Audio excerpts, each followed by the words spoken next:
More documents were found in Biden's home closet there in Delaware. It turns out, as people have dug in, that President Biden has spent 163 days while president back at his own house.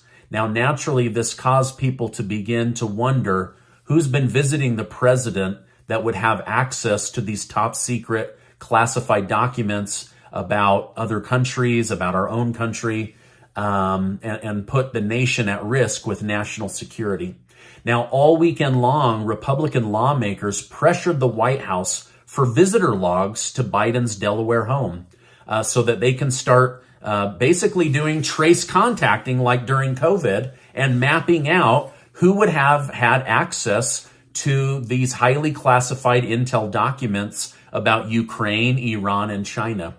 Now, this morning, the White House admitted that they have no visitor logs. They've not been keeping a record of who's been visiting with Biden as he's been away from the White House for 163 nights.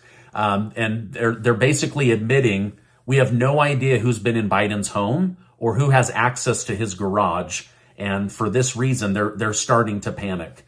Now, Biden, the White House announced that Biden has hired former President Barack Obama's top lawyer, Bob Bauer, to defend him against having unattended classified documents without permission or authority in multiple locations. This is looking very bad for President Biden, and many Democrats are starting to abandon him, saying, this looks really bad. We don't know if we can support him in 2024. We need more intel. Why does he have these documents? Why were they in a garage? Why were they at a university that has received tens of millions of dollars in donations from China? Where are the visitor logs? So the list goes on and on and on about what people are wanting.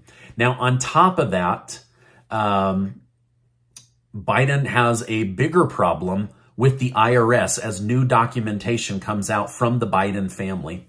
While we don't know who visited, documents show that Hunter Biden, the president's son, was paying President Biden $50,000 a month to rent his Delaware home from 2017 to 2018.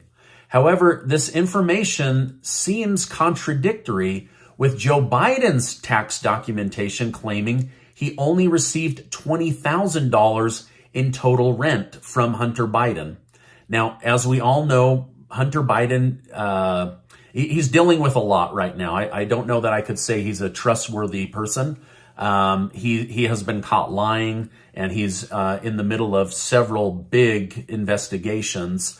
But now they're starting to wonder, okay, why aren't your tax documents lining up? And why did the president's son have access to classified documents for over a year with nobody knowing about it? So we have a president whose son is being investigated for illegal foreign business dealings, having a gun illegally, the Secret Service covering up that he had a gun illegally, back taxes owed to the IRS, and more, while claiming that he paid the former president $600,000 a year in rent, while the president's taxes show he only received $20,000. So the question is, which Biden is lying on their taxes in order to save money? Is it the son trying to get more write-off? Or is it the father trying to, get rid of $580,000 of taxable revenue? I don't have an answer. This story just came out a couple of hours ago.